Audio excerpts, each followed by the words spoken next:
Hey guys, yeah, I just fixed the camera. Today I'm going to be talking about the single-use camera, or SUC as I call it.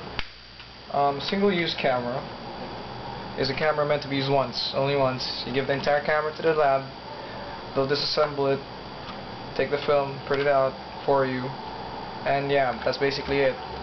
I thought to myself, these disposable cameras can be reused. They're a cheaper way to have an artistic shot. I always thought that maybe I could turn this into a lomography camera, but it does not give you that vignetting on the side or saturation, so no, mission failed on the Lomo. But the upside is it's cheap.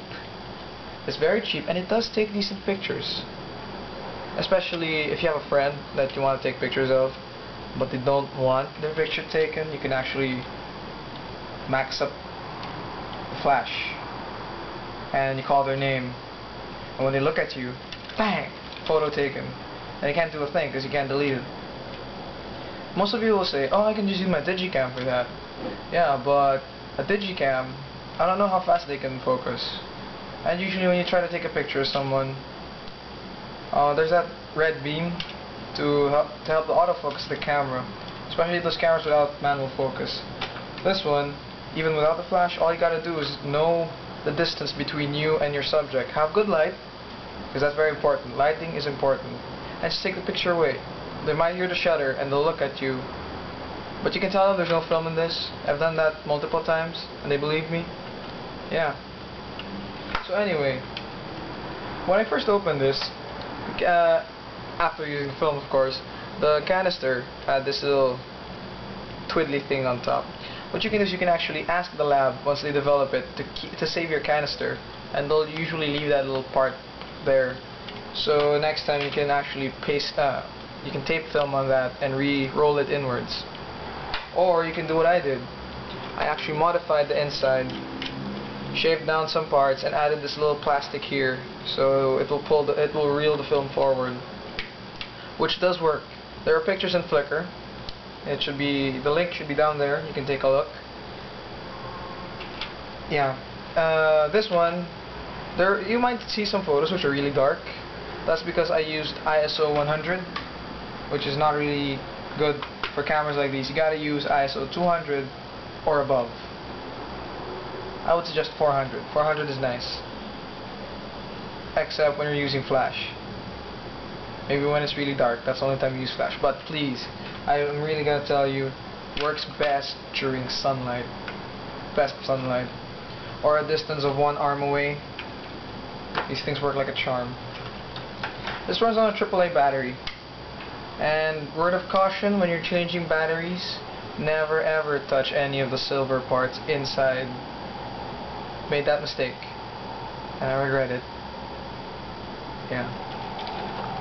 This one you have to remove the front cover, actually. This is Kodak, yeah. I think I told you, it's already Ectonar lens.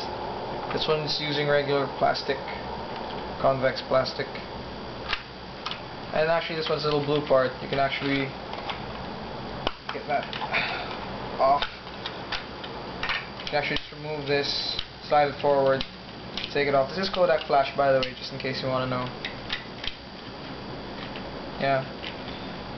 You might want to know why I painted bright colors on this. It's so that when you call someone's attention and you point this at them, for a slight second they will look at the bright color, which is a plus for you when you want them to be staring straight at your photo. Yeah. So that's a good project for you guys, just in case you're interested and you want to start film. You're too cheap to buy a Lomo camera or a plastic one, because honest to goodness, lomography, well, that is good. I wouldn't say anything bad about it, but cameras are expensive for plastic ones. In the Philippines, it'll cost you 3K pesos, Philippine pesos. You can compute that around I'm guessing like $500 or less. I'm guessing less. Thank God, that around $100, yeah, or 90. This one will cost you about $10. It's that cheap. You can see the difference from 100 to 10. You can buy 10 of these for the price of one lomography camera. You can toss this around, for God's sake. You can lend this to a friend and they'll take pictures for you. And you can even bring this, I can think anywhere, because it's like a toy. Oh, it's raining. Damn. Anyway, so yeah, look at some of my pictures. I would really like if you could give me some tips, you know, especially for you experts out there. For you beginners like me, this is a really fun thing to have. Yeah, I'm actually buying some film later on today, ISO 400, and I'll reload one of these and use it around school tomorrow. Right, so that's all. Bye, and see you next time I have the time to make a video. Yeah, alright.